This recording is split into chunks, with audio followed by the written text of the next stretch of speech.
I wrote that letter to let go of someone I thought I'd lost forever, so when it arrived in my mailbox, with my own handwriting on the envelope, I felt the ground shift beneath me. I wrote the letter 3 years ago, on a night when the world felt too heavy for my chest to hold. I didn't plan to keep it. I didn't plan to send it. It was just supposed to be a place to pour the words I could never speak out loud, words meant for Daniel, the one person I loved enough to let go. That night, I folded the pages carefully, slid them into an envelope, wrote his name on the front, and tucked it into a shoebox beneath my bed. I told myself it was finished. I told myself I would move on. But grief doesn't obey instructions. A month later, his accident took the choice away entirely. After that, I promised myself I'd never reopen that box. I couldn't look at the letter without feeling the sharp edge of everything I'd waited too long to say. So imagine my shock when I walked to the mailbox yesterday, just trying to pull bills and catalogs from the metal slot, and found an envelope addressed to me, in my handwriting, with the return address left blank. My breath caught before I even touched it. I knew that envelope. Every curve of every letter was mine. Even the small ink smudge near the stamp, shaped like a tiny crescent moon, exactly the same as the one on the letter I had written years ago. My hand started to shake as I slid a finger beneath the flap. The envelope felt soft, aged, like it had been handled more times than I could imagine. And inside was the letter I never meant anyone to read. But someone had read it. Someone had sent it back. And on the last page, beneath my final line, there was a message that wasn't mine. 5 small words written in a handwriting I recognized instantly. Words that made my knees go weak. Words Daniel shouldn't have been able to write. I didn't move for a long moment. I just stared at those 5 words, written in a handwriting I had memorized long before I realized I was in love with him. You were never too late. It didn't make sense. It couldn't make sense. Daniel had been gone for nearly 3 years, taken from me in a moment I still didn't fully understand, one of those accidents people describe in soft voices and unfinished sentences. I read the line again, hoping the letters would rearrange themselves into something rational. They didn't. My first instinct was denial. Maybe I was imagining the similarity. Maybe someone else wrote it. Maybe it was a cruel joke. But Daniel's handwriting wasn't something a stranger could imitate.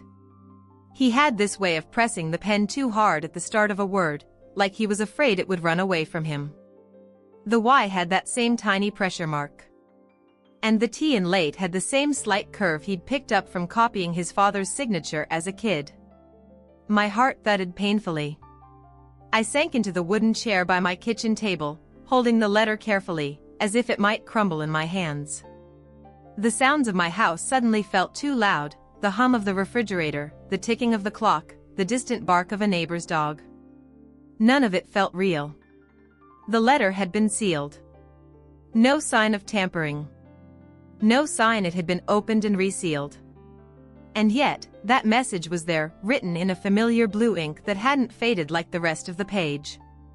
I forced myself to breathe slowly. Maybe there was an explanation. A logical one. Maybe Daniel had seen the letter before the accident. Maybe he added the note and somehow, in my grief, I had forgotten. But that didn't fit either. I wrote it after the argument that separated us. After he walked out and I told myself I'd let him go. And I knew, deep in my bones, that I'd sealed that envelope alone, with shaking hands and tear-stained cheeks. Then another detail hit me like ice water. The postmark. I grabbed the envelope again and held it under the light. There was a postmark. From a nearby town. Dated just 5 days ago. 5 days ago, years after Daniel was gone. A cold shiver crawled up my spine. Someone had touched this letter. Someone who knew Daniel. Someone who somehow had access to a message I had hidden away. Someone who wanted me to find it now. But why? And how did they know the words that haunted me most? I set the letter down on the table as though it were something fragile, something alive. My mind raced, searching for any thread of logic I could hold on to. I wasn't the type to believe in signs or messages from beyond. I could barely believe in coincidences anymore. But this wasn't coincidence. This was deliberate. I lifted the envelope again, scanning it for clues I might have missed.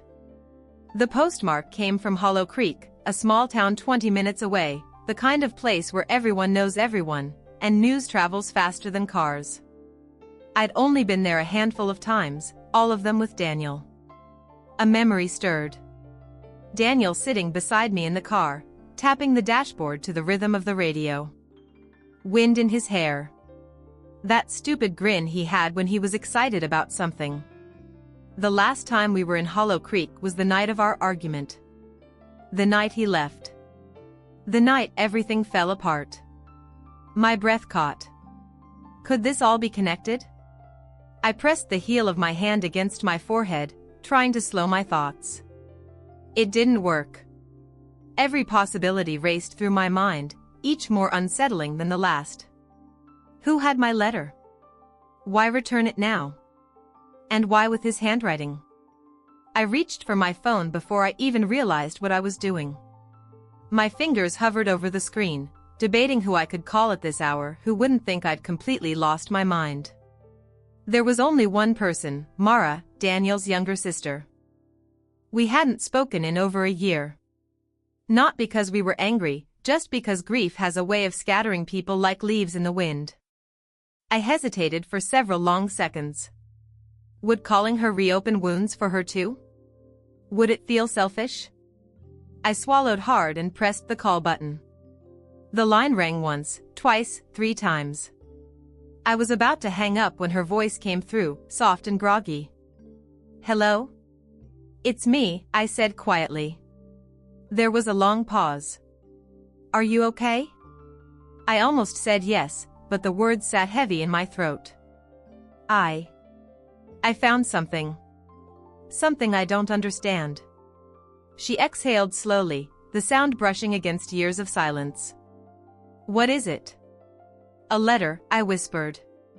One I wrote to Daniel. It showed up in my mailbox today. Another pause. This one sharper. Your letter? But how? I don't know, I said. But it has a message inside. In his handwriting. Her breath caught. That's impossible. I closed my eyes. I know. But I also knew something else. Her voice didn't hold disbelief. It held fear. Mara, I said slowly, why do you sound like you're scared? She didn't answer right away. I heard movement on her end, maybe she sat up, maybe she turned on a light. When she finally spoke, her voice was barely above a whisper. Because this isn't the first time something like this has happened. A chill ran through me so quickly I had to grip the edge of the table. What do you mean? She hesitated. I could picture her chewing her bottom lip the way she always did when she didn't want to say something. I didn't tell you before because I didn't want to make anything harder for you. But after the funeral, about a month later, I got a note. A note? My voice cracked. She cleared her throat. It was in his handwriting too. Just one line. And it was something he used to say to me when we were little. Something no one else would have known. My pulse thudded painfully. Mara, that doesn't make sense. How could that be possible? That's why I didn't say anything. I thought maybe I was imagining it. Or maybe someone saw his old notebooks and copied it. Did you still have the note? No, she whispered. I burned it. It scared me. I pressed my hand to my chest, trying to still the ache growing there. And you never got anything else after that? She swallowed audibly. 2 months later, I got another. Not handwritten. Typed. But it mentioned something only Daniel and I talked about. The room felt smaller, the air thinner. Mara, who would do something like that to you? I don't know. But I hoped it would stop. Her breath hitched. And now it's happening to you. I looked at the letter again, the old paper, the ink, the words that shouldn't exist. Someone from Hollow Creek sent mine. That got her attention. Hollow Creek? The postmark. Silence settled between us like dust. Heavy, unspoken. Finally, she asked, "Do you think someone there knows something about that night?" I hadn't let myself consider it, not fully, not for years. The accident was ruled an accident. Full stop. No deeper story. No hidden truth. But now. Maybe, I said quietly. I could hear her breathing quicken. Don't go there alone. I wasn't planning to. But even as I said it, something tugged at me, an instinct, a pull, a quiet insistence that answers waited for me in that small town. And whoever sent the letter. They wanted me to find them. I barely slept that night. Every time I closed my eyes, I saw the message written at the bottom of the page, those 5 impossible words.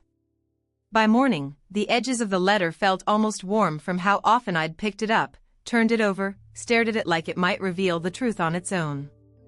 At sunrise, I made a decision. I was going to Hollow Creek. Not because I wanted to believe in miracles. Not because I thought Daniel had somehow reached across the impossible. But because something wasn't right, and someone knew things they shouldn't. Before leaving, I packed the letter carefully into a plastic sleeve, then into a small notebook. I didn't trust it to stay safe in my bag. It felt like evidence, fragile, irreplaceable evidence. Driving to Hollow Creek felt like driving into a memory. The road wound through open fields and tall pines, sunlight filtering through the branches in thin, shaky beams. The closer I got, the heavier the air felt, as if the past itself thickened around me. As I entered town, nothing had changed. The same old diner at the corner. The same antique store with its sun-faded sign. Even the same elderly man rocking on his porch, sipping tea like time had forgotten him. I parked my car near the post office. The building was small, barely large enough to handle the mail of a town this size. A hand-painted sign hung crookedly above the door. Inside, the place smelled faintly of old paper and lemon cleaner. A middle-aged woman behind the counter looked up, her glasses sitting low on her nose. "Morning," she said. "Can I help you?" I hesitated. How was I supposed to explain why I was here? "Hi, someone mailed me a letter I wrote 3 years ago and added a message from a man who's no longer alive. That wouldn't get me very far." Instead, I pulled out the envelope. "This was mailed from here," I said, keeping my voice steady. "I was hoping you could tell me if you remember who sent it." She took the envelope carefully, examining the postmark. "HM. That's my stamp," she murmured. "Let's see, this would have come in last Tuesday." My pulse quickened. "Do you remember who brought it in?" She frowned, thinking deeply. Then her face brightened slightly. "Actually, yes. I do." My heart climbed into my throat. "Who was it?" She hesitated, eyes flickering with something I couldn't read. "It was a man," she said slowly. "A man who walked with a slight limp." A cold shiver prickled down my arms. Daniel's father walked with a limp. And the last time he and I spoke, he told me there were things I didn't understand about that night. For a moment, I could only stare at her. Daniel's father hadn't spoken to me since the days after the accident, when grief made him sharp, unpredictable, and distant. The idea that he'd walk into a post office carrying my old letter felt unreal. "Are you sure?" I asked quietly. The woman nodded. "I've known him for years. Hard to forget someone once you've seen them argue with the weight scale for 10 minutes straight." She gave a small smile, then frowned again. He seemed nervous. Hands shaking. I asked if he needed help, but he just slid the envelope across the counter and left. Nervous. Hands shaking. It didn't sound like the man I remembered, proud, stubborn, always composed. "What time was this?" I asked. She thought for a moment. "Just before closing. Around 4:30. I swallowed hard. "Thank you." She handed the envelope back gently, as though sensing its importance.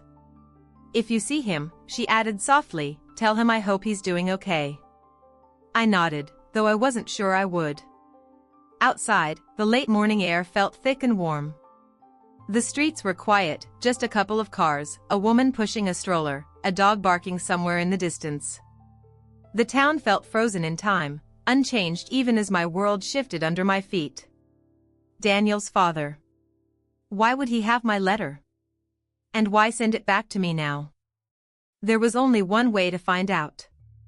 I drove toward his house out on the edge of town, where the paved road thinned into gravel. The trees grew denser here, tall oaks leaning toward one another as if sharing secrets. As I pulled up to the old white farmhouse, my stomach tightened. The place looked smaller than I remembered, the paint peeling in thin curls, the porch sagging slightly with age. His truck was parked out front. I stepped out of my car, the gravel crunching beneath my shoes. For a moment, I just stood there, staring at the house, at the memories woven into its walls. I'd spent countless evenings here, curled up with Daniel on that porch, watching fireflies dance across the yard. His father would sit in his rocking chair, carving small wooden animals with a pocket knife. His mother would bring out lemonade, smiling softly as though her whole happiness lived in the moments between us.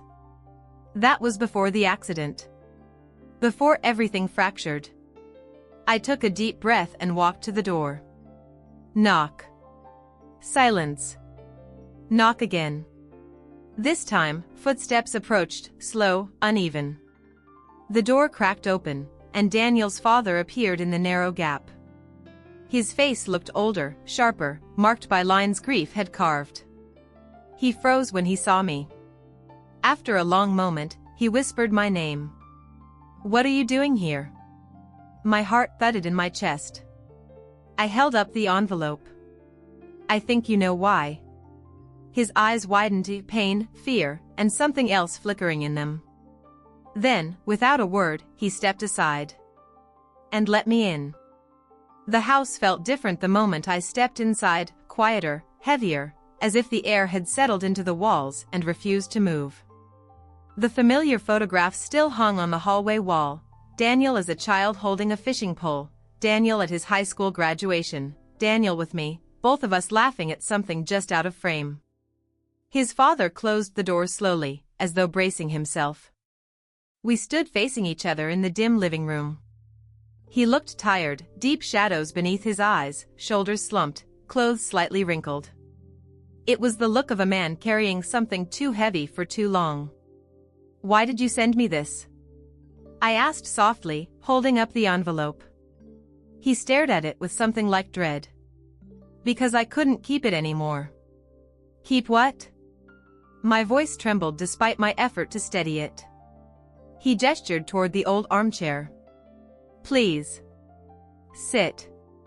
I hesitated, then lowered myself into the chair. He sat across from me, clasping his hands so tightly the knuckles went white. "The day after the funeral," he began, voice low, "I was going through Daniel's things. His jacket, his bag, the last things he had with him." My throat tightened. I didn't interrupt. "That's when I found your letter." A cold weight settled in my stomach. "But I never sent it." "I know." He lifted his eyes to mine. It was in the inside pocket of his jacket, folded carefully, like he was protecting it. I stared at him, unable to speak. "He must have found it somehow," he continued. "Or someone gave it to him. But it was with him the night he stopped, swallowing hard. The night of the accident." My pulse pounded. "Are you sure it was the same letter?" "Mine?" He nodded slowly. "Your handwriting. Your words." I read it. His voice cracked. "I shouldn't have." But I did. A wave of emotions crashed through me: shock, grief, anger, confusion. Then why didn't you tell me? Because, he said, looking away, I blamed you. And I thought knowing he had read it would only make things worse. Tears stung my eyes. Worse for who? Me? Or you? He didn't answer. I swallowed, trying to process everything. But the note, the message at the bottom. The handwriting. That wasn't there when I found it, he said quickly, fear flashing in his eyes. I didn't write it. I wouldn't do that. Then who did? I whispered. He leaned forward, elbows on his knees, voice shaking. I don't know. But someone came looking for it. My heart dropped. What do you mean? A man, he said. About a month ago. Asked if I still had Daniel's things. Asked specifically about letters. I froze. What did he look like? I never saw his face clearly, he murmured. Baseball cap pulled low. Hoodie. But he walked like he was favoring one leg. A chill crawled up my spine. Did he take anything? He nodded slowly. Yes. He took the letter. I gripped the envelope tighter. Why would someone take it? I whispered, only to return it to me. His father looked at me for a long, haunted moment. That, he said, is what scares me most. His father stood abruptly, as though sitting still had become too heavy. He walked to the window, pulling the curtain aside just enough to look out at the driveway, then let it fall again. I don't sleep much anymore, he said quietly. Every time I hear a car pass, I think it's him. The man who came for the letter. I watched him carefully. His hands were trembling, not from age, but from fear. Did he say anything? I asked. Anything at all? He nodded, rubbing his forehead as though trying to smooth away the memory. He said he was finishing something Daniel started. And then he asked if Daniel ever talked about that night. A cold shiver ran down my spine. Which night? I asked, though I already knew. He met my eyes. The night of the argument. My breath stilled. The night Daniel and I fought. The night he drove away. The night he never came back. I gripped the armrest, grounding myself. Did you tell him anything? No, his voice sharpened. I didn't trust him. And the more he talked, the more it felt wrong. He wanted something specific, but he wouldn't say what. I took a slow breath. Why didn't you call me? I should have. His shoulders slumped. But I didn't know if you wanted to hear from me anymore. And truthfully, I thought the past should stay buried. I shook my head. But this isn't the past anymore. Someone is making it the present. He sat back down across from me, leaning forward, voice low. There's something else you need to know. My chest tightened. What is it? When he left, he said slowly, I found something else in Daniel's jacket. Something I didn't understand at the time. He reached for the drawer of a small wooden side table, the same table Daniel had once carved his initials into. After rifling through a few papers, he pulled out a small, folded sheet. My pulse quickened. He handed it to me. I unfolded it carefully. The paper was old, creased at the edges, faintly stained from being carried against fabric. Inside was a map. Hand-drawn. Small circles marked along a trail near the woods behind Hollow Creek. And next to one circle, written in Daniel's handwriting, were 2 letters. MB. What is this? I whispered. His father exhaled shakily. I always assumed it was part of the hiking paths he liked. But now, he gestured toward the envelope in my hands. Now I wonder if he was trying to meet someone. Or hide something. I stared at the map, my heart pounding harder with every second. MB, I murmured aloud. He nodded. Do you know what it means? And I did. Because Daniel had once mentioned those initials to me, only once, in passing, on a night when he seemed weighed down by something he never fully explained. MB stood for Miller's Bridge. A place where secrets were kept. And sometimes found. Miller's Bridge wasn't the kind of place people casually visited. It sat deep in the woods behind Hollow Creek, a narrow, weathered crossing over a stream that ran shallow most of the year. Locals talked about it the way people talk about old ghosts, quietly and only when pressed. Daniel had only mentioned it once. We were sitting in his truck, parked under a canopy of stars. He'd been unusually quiet that night, running his thumb along the steering wheel as though debating something heavy. If I ever need to get away, he'd murmured, Miller's Bridge is where I go to think. I'd laughed back then, teasing him about having a secret hideout. He didn't laugh with me. Remembering that now sent a twist of dread through my stomach. I folded the map carefully and looked at his father. Why didn't you tell the police about this? He sighed, rubbing his temples. Because the accident was ruled an accident. They said he took the curve too fast. They didn't ask about anything else, and I didn't think this was important. I tightened my grip on the map. But someone else did. Someone wanted this letter, and whatever Daniel was hiding. He nodded slowly. And if they're still looking? His voice drifted off, but the meaning was clear. I slipped the map into my notebook with the letter. I need to go there. His eyes widened. No. Absolutely not. If someone went to so much trouble to get that letter, then whatever they're after could be dangerous. I'm not going alone, I said gently. But I can't ignore this. Not anymore. He looked at me, really looked at me, for the first time since I arrived. I saw the grief still etched into him, but also something else, guilt. He lowered his head. I should have told you sooner. I placed a hand on the arm of the chair. We were all grieving. We all made choices we thought would protect someone. Silence settled between us for a moment, softer this time. Finally, he spoke again. If you're going to Miller's Bridge, you need to know something else. He stood, walking slowly toward a small wooden cabinet near the fireplace. He opened the top drawer and pulled out a thin, black leather wallet. Daniel's. I recognized it instantly, the worn stitching, the faded initials inside. He handed it to me. This was in his pocket that night. I never opened the small compartment. I couldn't. His voice wavered. But maybe you should. My hands trembled as I unclasped the tiny metal snap on the inside flap. The pocket was barely big enough for a receipt. Instead, I pulled out a tiny scrap of paper. Folded 3 times. My breath caught. I opened it slowly.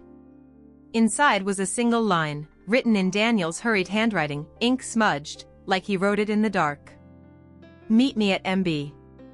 If I'm not there by midnight, something's wrong. A chill swept through me. He hadn't been planning to run away. He wasn't leaving in anger. He was going somewhere deliberately. And something had stopped him. My hands shook as I stared at Daniel's note. The ink was rushed, the letters slightly slanted, written by someone who didn't have time to think, only time to warn. My heartbeat thudded in my ears, drowning out everything else. Daniel hadn't left because of our argument. He hadn't driven off recklessly. He wasn't running from me. He was running to something. Or someone. I slipped the note into the notebook with the map and the original letter, every piece layered like a puzzle waiting to be solved. Daniel's father sat heavily on the couch, rubbing his face with both hands. I always wondered if he was going to meet someone that night. But I told myself it was in my head. Just grief talking. It wasn't, I whispered. He looked up, his eyes glistening with the guilt of a truth buried too long. If I'd told you earlier, if I'd told the police, maybe they would have looked deeper. Maybe they would have. You can't think like that, I said softly, sitting beside him. We all did what we thought was right at the time. He nodded, though his expression said he didn't fully believe it. I exhaled slowly. I need help with this. Who? He asked. There was only one person I trusted enough, someone who loved Daniel almost as fiercely as I did. Mara. He hesitated, then nodded. She deserves to know, too. I called her the moment I stepped outside. She answered on the second ring, voice thick with worry. Are you okay? No, I said. But I know more now. And you need to hear it. I told her everything. The post office. Her father's confession. The map. The hidden note. Every word left her breathing harder, until finally she whispered. He wasn't going to run. He was trying to tell us something. Yes, I said. And I think he never got the chance. There was a long pause. Then, in a steady voice. When do we go? Tonight. Miller's Bridge, she asked. Yes. Then I'm coming with you. I spent the afternoon gathering whatever I thought we might need, flashlights, extra batteries, a portable charger, a notebook, a sweater thick enough to handle the evening chill. I wasn't expecting danger, but I also wasn't naive anymore. Someone had taken Daniel's letter from his father's house. Someone knew his hiding spot. Someone mailed it back to me with a message written in his handwriting. Someone was watching all of this unfold. The sun dipped low as I made the drive back toward Hollow Creek. I met Mara at the edge of the woods, near the narrow trail that led to the bridge. She looked tense, her arms folded, her eyes darting around the quiet forest. You ready? I asked softly. No, she admitted. But I'm here. I turned on my flashlight, its beam cutting through the darkening trees. Then let's find out what Daniel was trying to tell us.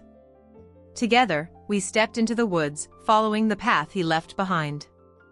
Toward Miller's Bridge. Toward answers. Toward the truth he never got to speak. The trail was narrower than I remembered, the trees pressing close like they were trying to hide something. Every crunch of leaves underfoot made me flinch, as if someone, or something, was listening. Mara stayed close, her flashlight beam steady, but I could see the tension in her shoulders. We followed the map carefully, the folded scrap of paper in my pocket like a compass. Each step felt heavier, the anticipation thick in the air. The last time Daniel had mentioned this place, it was a secret, now it felt alive, almost waiting for us. Finally, after what felt like hours, the faint outline of Miller's Bridge appeared. Moonlight reflected off the water below, casting shadows that danced like memories across the old wooden planks. The bridge was narrower than I remembered, its beams worn, the wood groaning under the weight of the wind. I stopped at the edge, holding up the notebook. Daniel's note, it said midnight, I whispered. It's past midnight. Mara's hand found mine. Do you think he? No, we can't think like that. I nodded, squeezing her hand. We're here for answers. That's all that matters. Step by step, we crossed the bridge. Every creak of the wood echoed loudly in the night, as if the bridge itself was speaking. At the center, I paused, shining the flashlight down into the water. The reflection of the moon wavered, and my breath caught. Then I noticed something, another envelope. A small, weathered envelope tucked into a crack in the bridge's railing. I reached for it with trembling hands, feeling the cold wood against my fingers. It was addressed to me. My handwriting again, but this time, it wasn't the old letter. It was fresh. The ink was dark, the words unmistakable. I opened it carefully. Inside was a single sentence. Look beneath the planks. Mara's eyes widened. Beneath the planks? I nodded slowly. My pulse thundered in my ears. Whatever Daniel was trying to show us, it's here. I knelt, carefully lifting the old boards. Underneath, tucked away like a secret waiting for the right hands, was a small, locked box. It was wooden, worn, and slightly damp from the creek's mist. I held it up, feeling its weight. The box felt heavy, not with gold or valuables, but with something far more important. Something personal. Something Daniel had hidden and wanted us to find. Mara leaned over my shoulder. "Do you think it's safe to open it?" I glanced at her, then back at the box. "I think it's the reason he wrote the note. The reason he wanted us here. And I think it's the answer to everything." My hands shook as I prepared to unlock the box. Every heartbeat felt like a countdown. This was the moment Daniel had been leading us to. The moment the past could finally speak. The lock was small and rusted, almost fragile, but my hands trembled too much to fumble with it. Mara leaned closer, whispering, "Careful." I nodded, twisting the key Daniel's father had found tucked inside his wallet, another detail that made my stomach knot. The click echoed louder than it should have, like the creak itself had paused to listen. Slowly, I lifted the lid. Inside lay a bundle of folded papers, tied with a thin ribbon, and a small, worn object that looked like a pendant. I picked up the papers first. They were letters, handwritten by Daniel over the past year, some never sent, others carefully folded and addressed to people in his life, including me. Each one revealed a side of him I'd never known, the hopes he had, the fears he kept hidden, the things he wished he could fix. One letter fell open in my hands. I began to read. "If you ever find this, know that I always loved you. I'm sorry for the moments I failed you. This is my truth, and I hope it brings you peace one day." I choked back tears, feeling the weight of everything he'd carried alone. Mara wrapped an arm around my shoulder. "He wanted you to understand," she whispered. Then I reached for the pendant. It was simple as silver, with a tiny engraving I recognized immediately, the initials D and M.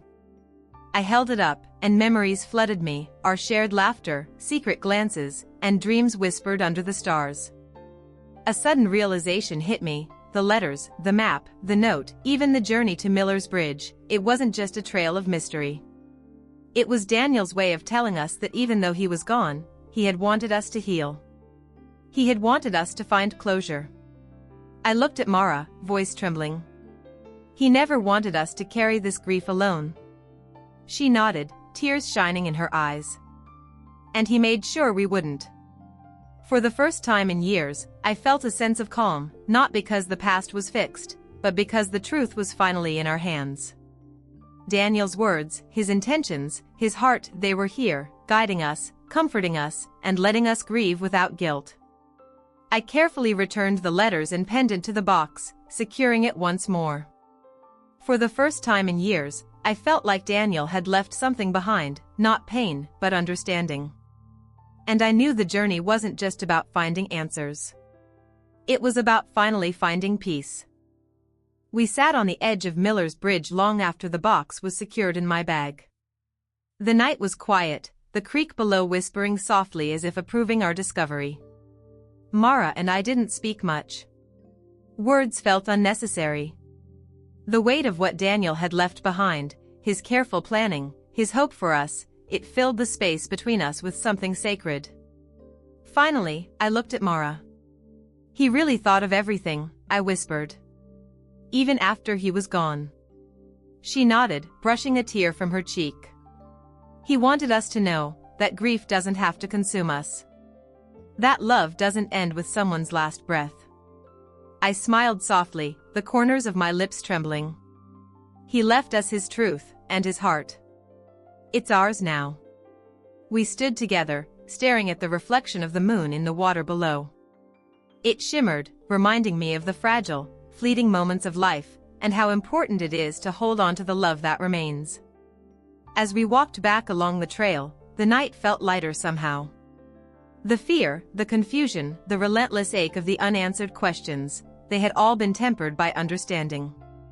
Daniel's journey had ended, but ours had been guided by his gentle hand. And for the first time in years, I felt the weight on my chest lift, replaced by something warm, steady, and true. I knew now that even in absence, love could leave a path, and that path could lead to healing. Thank you for following this journey with me. Daniel's story reminds us that even when words are left unsent, truths can find their way. If this story touched your heart, please like, comment, and subscribe to join me for more tales of love, loss, and hope. Every story carries a secret waiting to be discovered, just like this one.